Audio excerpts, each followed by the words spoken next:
Hello, welcome to week 12 of our mindfulness sits. This week we are going to be looking at turning towards the difficult and how to work with difficult emotions. This is following on from all the things that we've already learned about how the mind and the body are connected and how at times our mind has a tendency to go into storytelling and perhaps even a bias towards watching out for danger and kind of instinctive things that were there to protect us from things like tigers lurking in the jungle. But they don't really sit so well when they're turned inward to difficulties that are inside of us. And so instead of perhaps trying to deal with those in a problem solving way, turning to mindfulness and thinking about ways that we can deal with these by being, by allowing, and by befriending what's going on. Coming to a new level of wisdom and a new level of awareness. So remembering in all of this, as we've said, thoughts are not facts. Remembering that ticking clock we were talking about a couple of weeks back, how two people could be listening to the same neutral noise, and one, that ticking noise, could take them off into memories of childhood, perhaps feelings of warmth and security. And for someone else, that ticking clock could bring anxiety about deadlines and workload and feelings of inadequacy or worry if they're going to get their work done. So thoughts are not facts. Thoughts are a product of the busy mind and where it might take us. So going deeper, we practiced last week the mountain meditation and how we can remain grounded and how we can maintain a sense of stillness and security even as emotions and feelings arise and fade all around us. Even as the mountain sits through storms, we can sit through the difficult and still maintain at our core that sense of security and that sense of stillness. And so through this meditation, we can bring ourselves to a place of the compassionate observer. And our mindfulness practice gives us that place to open up awareness to what is here. A safe space to explore that difficulty. And as John Kabat-Zinn would say, put out the welcome mat. Welcome that difficulty to come and sit with us, sit beside us, and together we can work through what's here. And so making the difficult actually a part of the practice. And this is particularly useful for times when we might be meditating and there's noise or there are distractions. Using that as part of the practice of just checking in with what arises in us, in the body and in the mind, when we're confronted with things that just are not going quite the way we would like them to be, when there's that gap between the way things are and the way we would like them to be. And in that curiosity and in that exploration, really opening up to the opportunity that difficulty gives us as a gateway to a deeper level of wisdom and understanding. In this, we could sometimes think of ourselves as being someone standing under the cascading waters of a waterfall. And as we stand here, all that water is pouring down on our head. I don't know if you've ever been to any of the upmarket spas of Italy or the Côte d'Azur, or perhaps wherever you live. And sometimes they have this kind of wide cascade that you can stand under, and it gives you like this really intense, deep massage of all the muscles of your shoulder and your back. But you can also imagine it's a little bit overwhelming to be standing under that waterfall all day and just having this cascade of difficulties and problems bouncing off your head all the time. So of course, what do? Well, just take a step back. And once you've taken a step back, you can still see the waterfall. You can still observe those thoughts and those difficulties and those facts and whatever's going on. But you're doing so from a safe distance, from a space of awareness and compassion and kindness.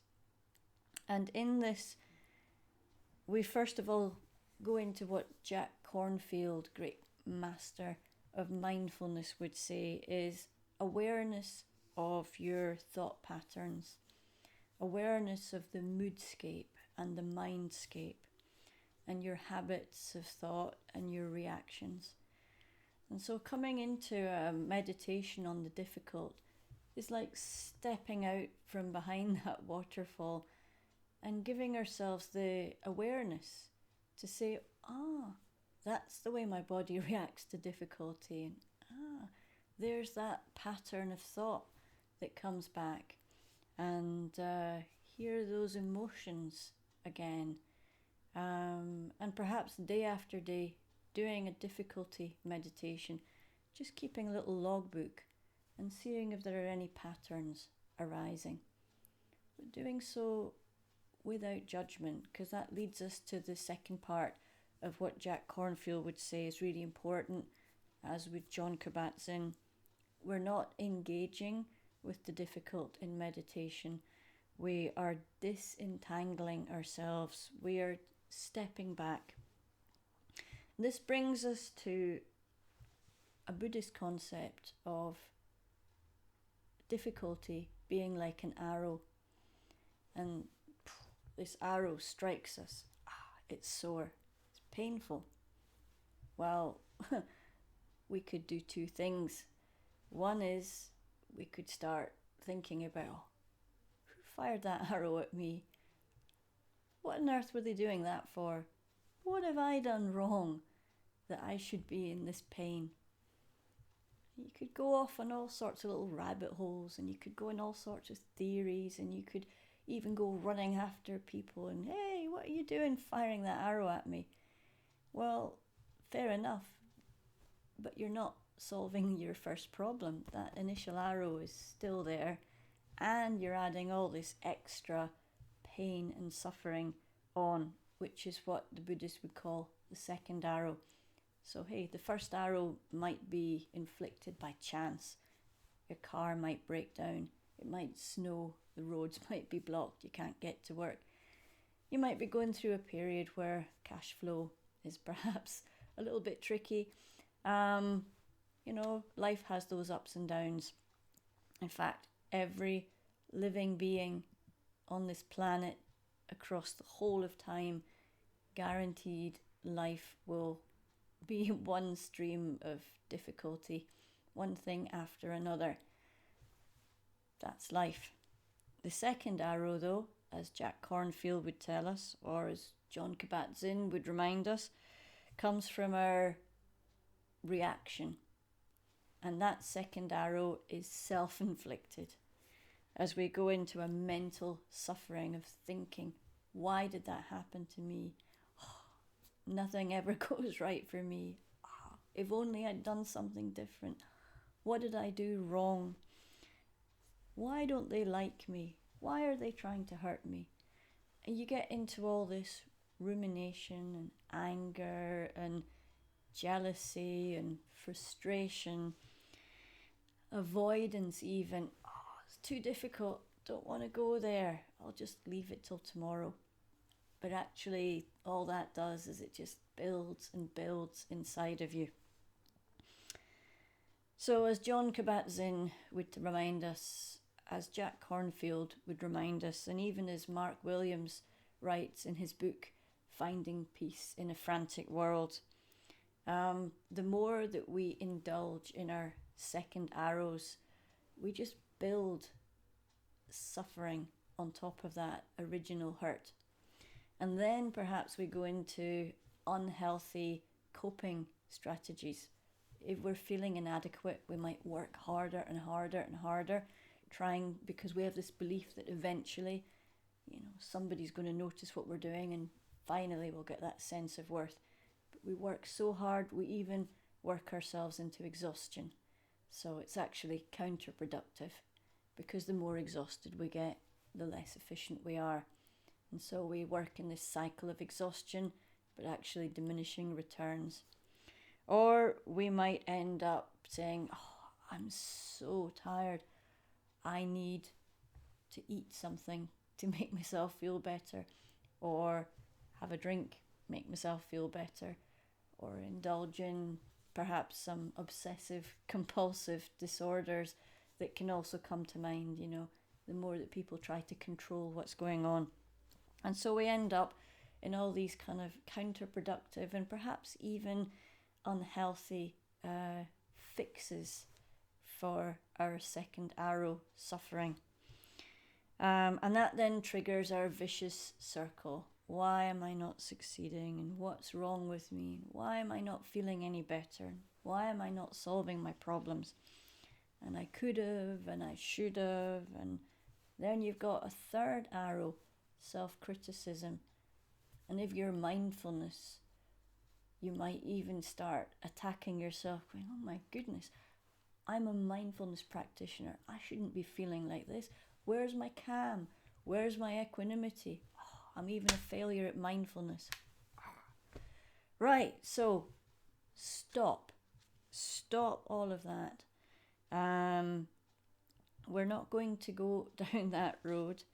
Instead, we are going to just sit in awareness. We're going to bring awareness to these thoughts and these patterns and these moodscapes, and we're going to allow them in loving kindness, and we're going to disentangle ourselves. We're going to become the observer. Next week, I'm going to talk to you a little bit about a practice called RAIN, developed by Tara Brach, which is basically recognize what is here.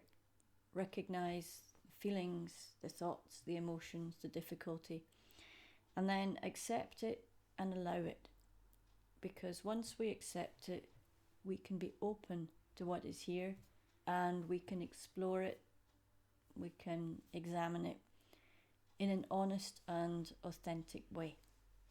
And from that, this investigation period, which is the eye of RAIN, allows us to be with the difficult from a place of wisdom, from a place of real inner love, recognizing that we are always complete, just as we are, and whole as we are. So by coming into the recognition, the acceptance, the authentic investigation of what is really here, we can become open to that sense of inner compassion and inner love. And that then leads us on to the idea of non-engagement, of nourishing. We're going to talk about that next week. This week, I'm going to take you through a practice of sitting with the difficult, of being with the difficult in acceptance. And for this practice, you want to choose something moderately annoying, not something overwhelming. In fact, if you're sitting in a crisis right now, perhaps not even doing this meditation at all. If you're in a crisis, you might want to go find one of the very excellent crisis meditations on the internet, something that will allow you to sit and calm down, get back into the breath and the body. But if you have, and I'm sure we all do, a wealth of minor niggles that you can choose from, something that's annoying enough or worrying enough to elicit some sort of physical and mental reaction, that's what you're going to work with in this meditation today. And in this practice, we're going to sit with the difficult, but we're going to do it with loving kindness. If things ever in this meditation get too much, and you find that what you thought was a minor niggle is actually snowballing into something else, we've got the breath. Come back to the breath. Just sit with the breath for a while, following the breath, the rhythm in and out. If you can't find that anchor again, even just open your eyes. Find your place in the space around you again. Center yourself and ground yourself. And then you're free to choose if you want to come back into the meditation, reconnect with that difficulty, or just spend the rest of the meditation sitting in the breath and being with the body and just allowing the words to drift on by. Okay? But in this practice, if you do engage, then you're going to meet yourself, the authentic self, in the authentic experience of what is here right now. This meditation takes about 25 minutes. Okay? So, as always, you want to find yourself a nice posture.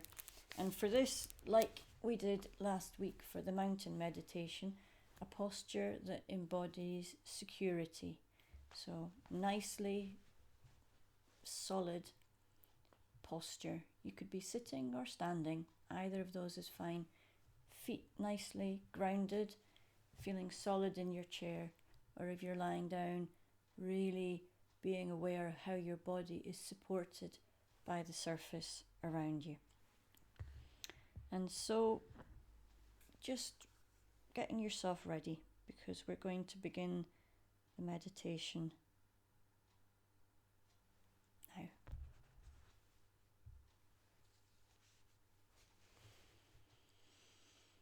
Perhaps just beginning with a few mindful breaths, just to settle us into the moment. And with that, adopting a posture that embodies alert, yet relaxed, mindful awareness. Just checking in, first of all, with the body grounded as it is.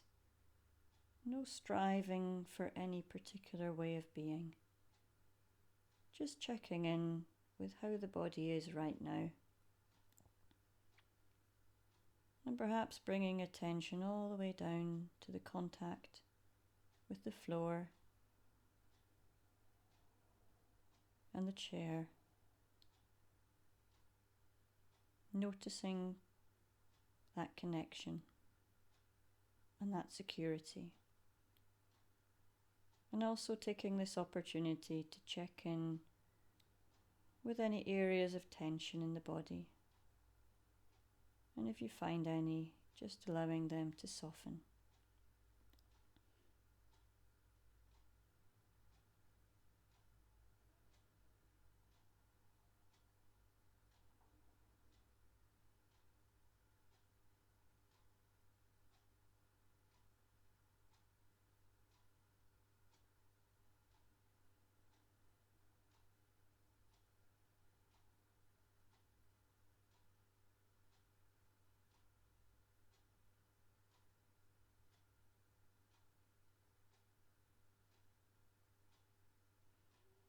And now in your own way, bringing awareness to the breath. Noticing where the breath is most present, whether that be in the belly, or the chest, or the nose.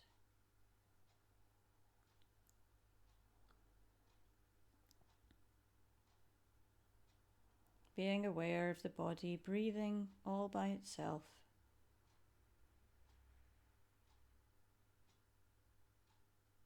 No need to change anything or adjust anything. Dropping into becoming the compassionate observer, and just dropping a little bit deeper into meditation by following the sensations of the in-breath.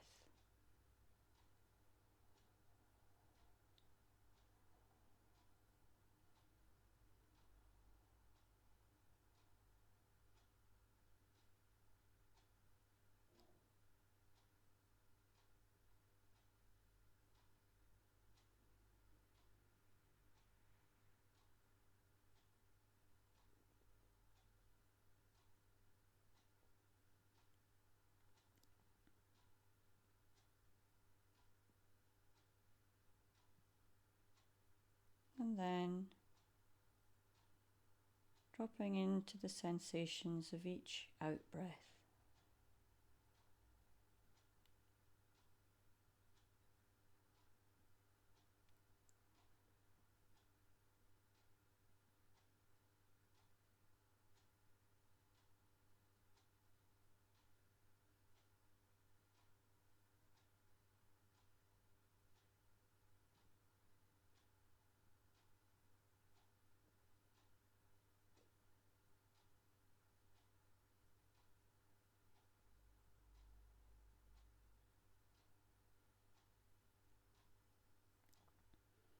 And in your own way, widening this now to hold the whole breath in awareness.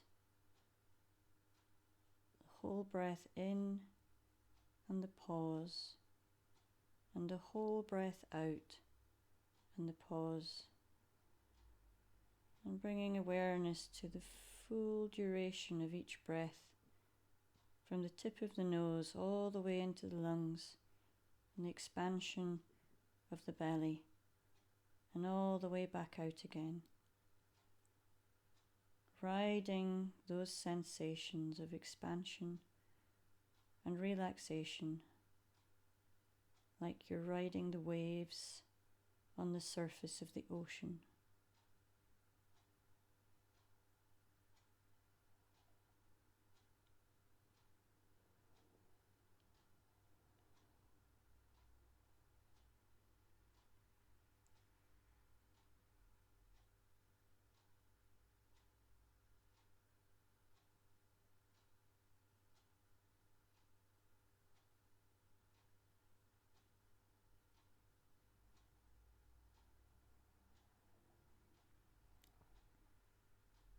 And if the mind wanders, as the mind will do as we settle into this meditation, just gently bringing it back to the breath and continue following the waves of the breath, each breath in and each breath out.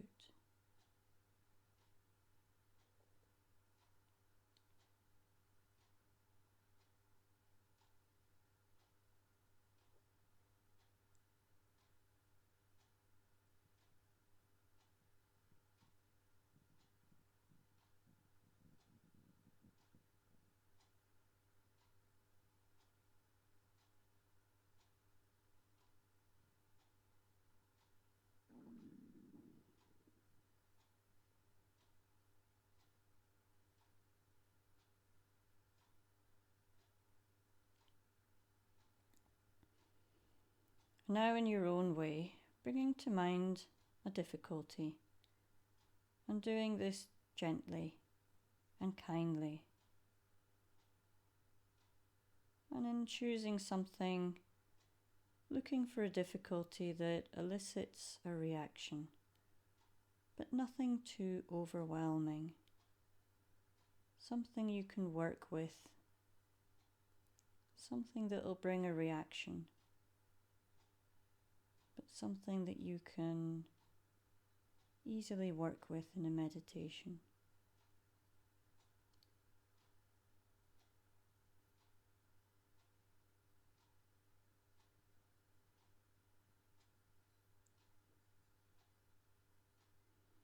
This might be a minor upset, might be a setback you've had recently, might be somebody that you're having to deal with who's bringing difficulty to your life. Might be a stressful project. Might even be a chore that you have to do that you're really not looking forward to.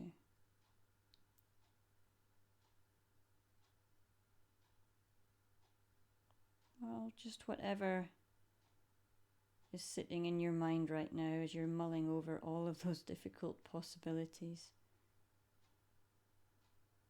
Just being aware of how that feels. And without any rush, just choosing one. There's no wrong choice. Be gentle in your choice and take your time.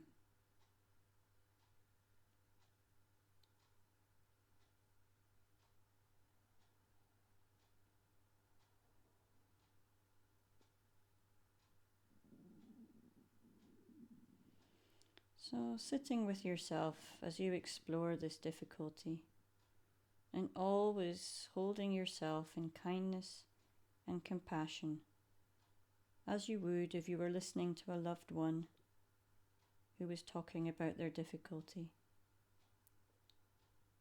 And for the first part of this exploration, just checking in with what feelings are in the mind, in the body, what emotions arise as we explore this difficulty. There might be anger or anxiety. There may be feelings of frustration or fear, perhaps annoyance, perhaps a whole range of different feelings. And as those arise, just recognizing them, saying to yourself, here I'm noticing anger. And here I'm observing fear.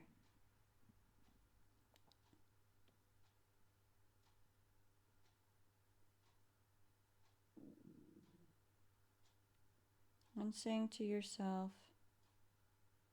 it's okay to allow these feelings.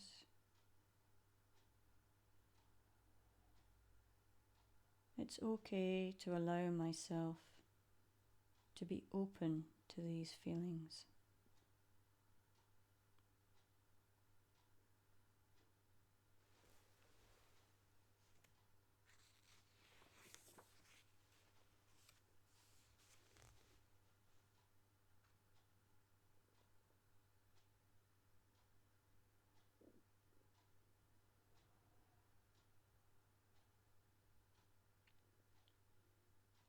And as you explore those feelings, just dropping a little bit further into awareness of what sensations arise. Perhaps there might be changes in heartbeat, or changes in the depth or rapidity of your breathing.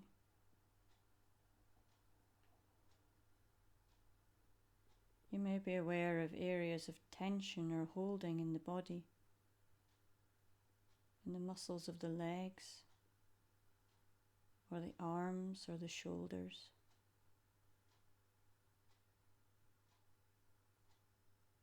You might be aware of sensations of heat or cold.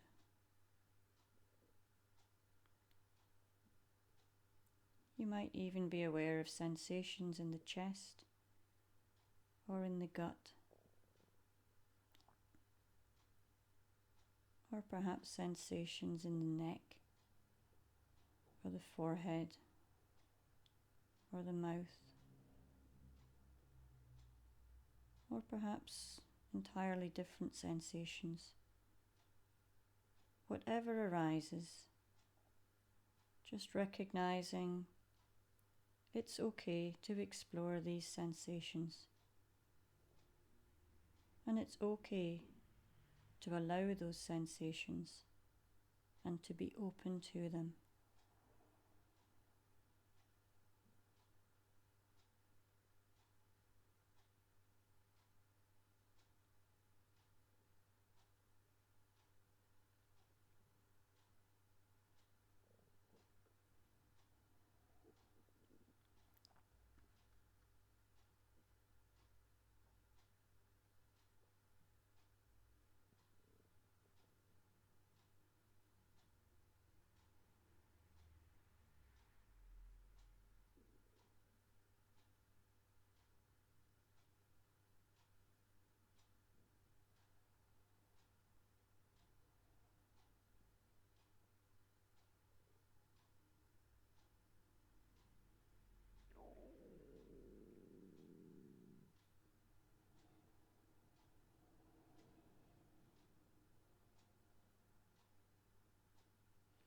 and recognizing that all beings experience difficulty.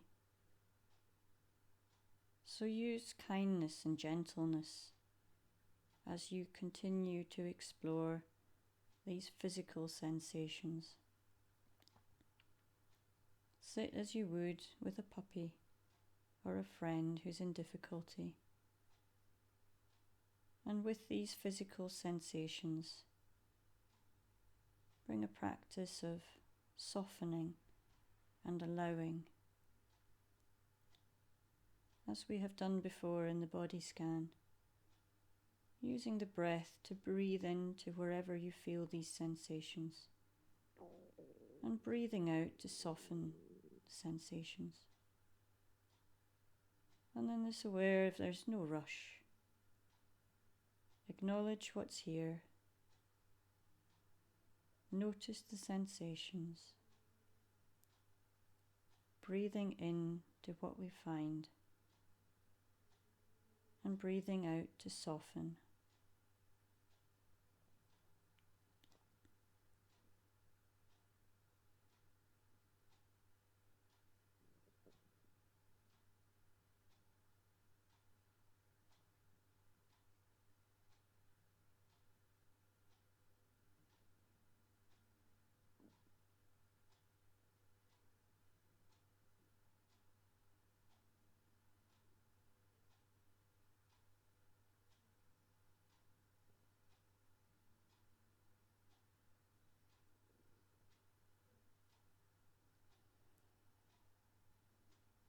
And as we're in awareness of these sensations, perhaps noticing also that as we soften and breathe into what is here, this might bring some changes. Changes in heat, changes in energy, or perhaps even sensations like waves.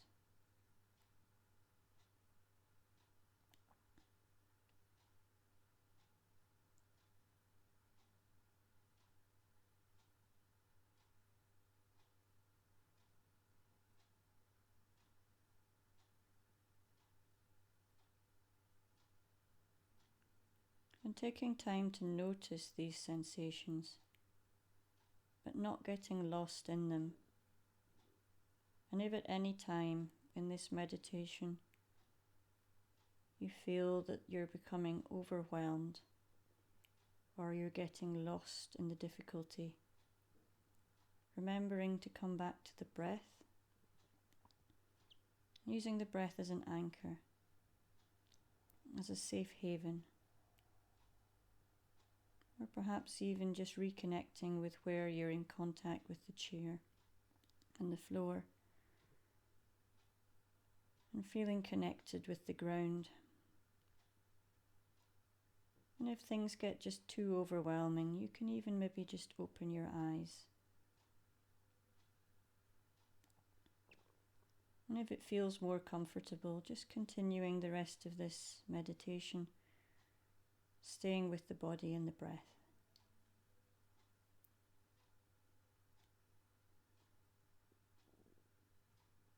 If this feels comfortable for you, bringing awareness now to thought patterns and where the mind goes when we sit with this difficulty. In this, always maintaining the position of compassionate observer.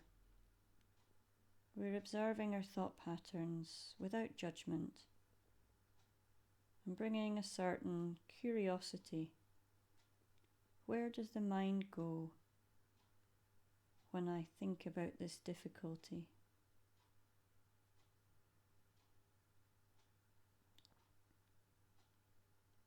And as you sit as the observer, perhaps recognizing,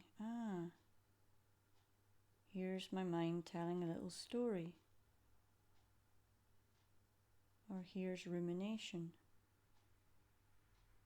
Or here's some worrying.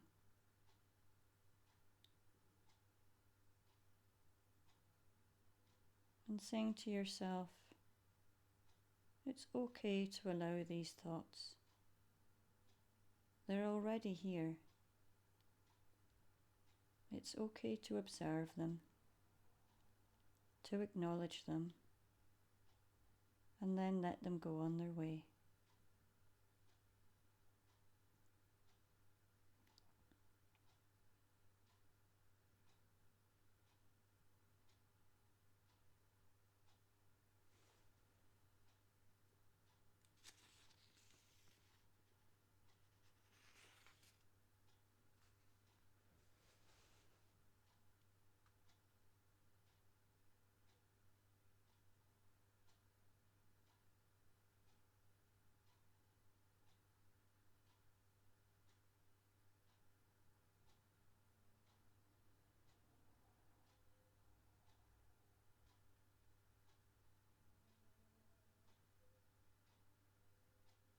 You might even be aware that as you bring attention to those thoughts, they all just simply melt away.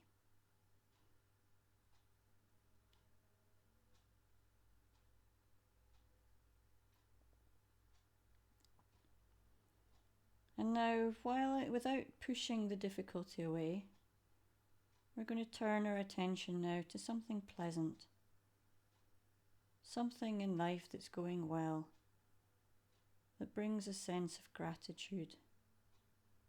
Perhaps a thought about a loved one, a pet, a friend, an achievement, perhaps even just a memory of a smile or a kind word. Anything that opens up a sense of love and kindness and well-being.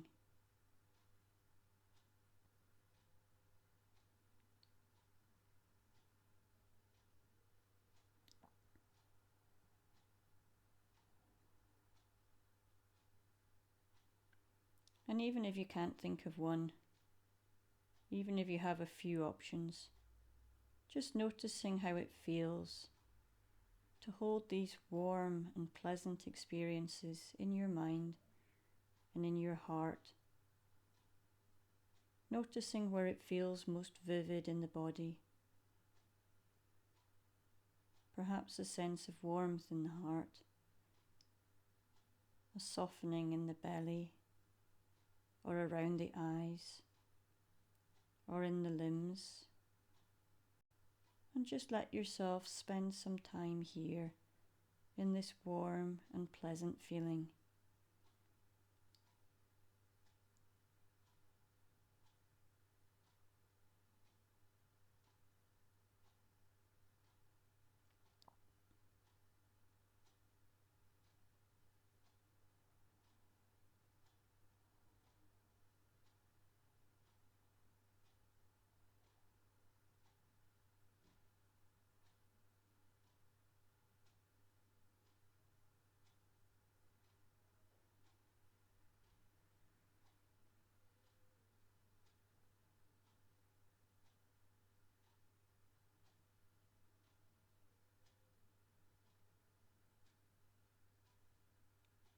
And now, knowing that you can come back to this pleasant feeling, turning once more to the difficulty, imagining yourself standing in a doorway between two rooms, one with your pleasant experience and the other with your difficulty, open to both, holding both in awareness, but standing in a space between the two and exploring how it feels to be in this space.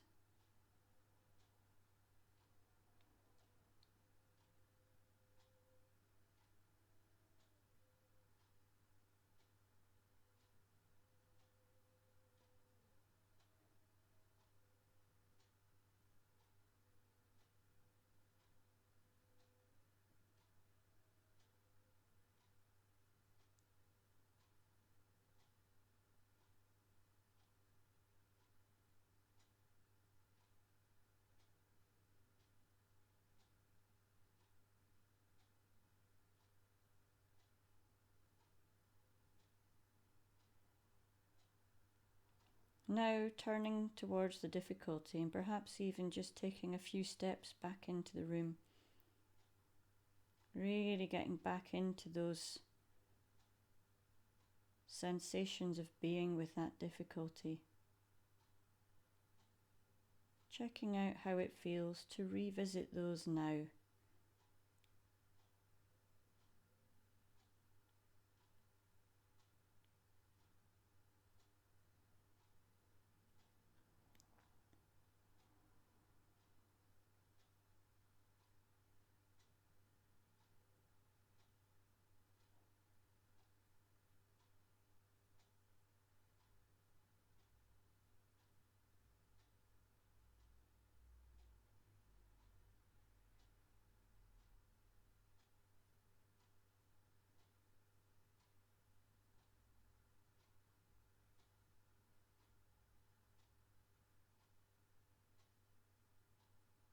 Do you find the same sensations?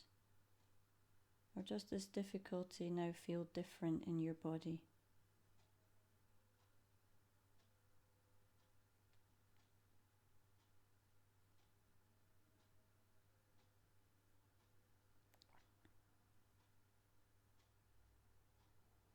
And now turning back and through into the other room and revisit the pleasant experience. And just checking in with how this feels to be coming back to this pleasant experience from this new perspective.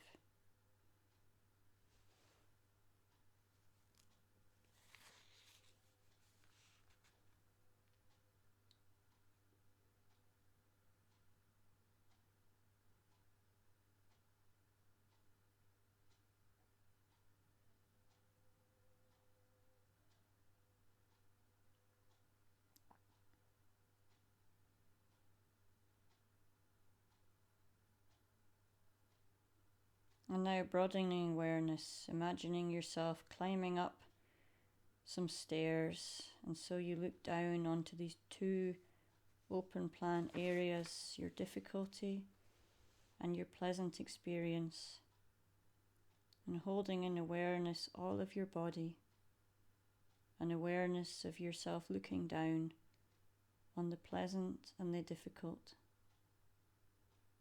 And perhaps even noticing a sense of space and freedom that comes from this new perspective. And let yourself sit here for a while.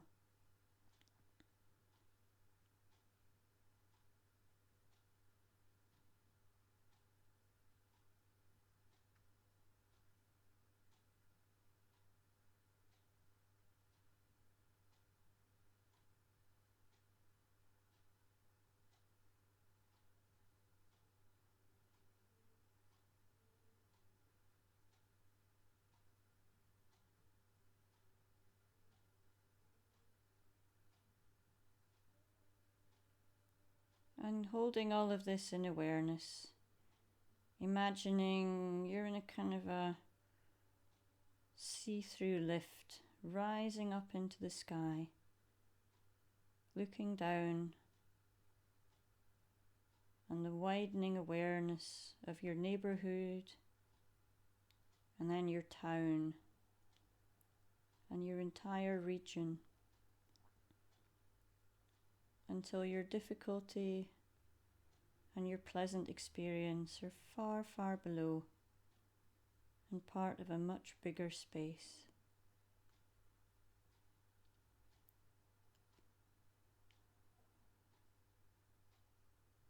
And continuing to expand awareness as if you're now observing the whole world, the planet from space, and recognizing that all the many living beings on this planet, they all experience difficulty as a normal part of life. And this beautiful, fragile planet and all the beautiful, fragile living beings can be held in compassion and in loving kindness.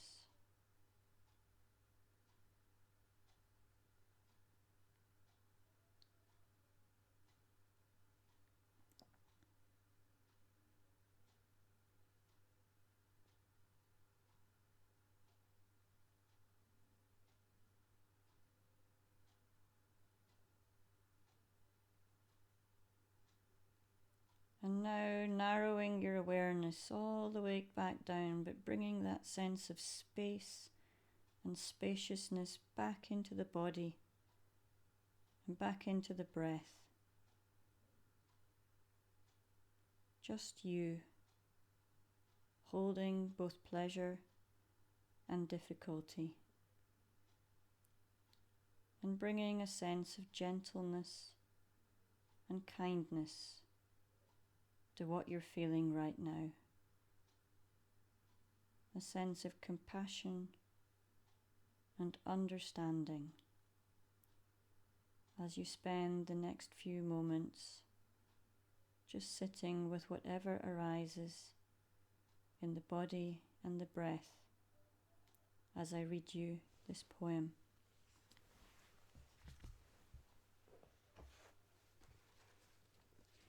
The poem is The Guest House by Rumi. This being human is a guest house.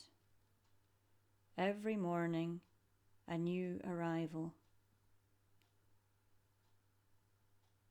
A joy, a depression, a meanness. Some momentary awareness comes as an unexpected visitor. Welcome and entertain them all,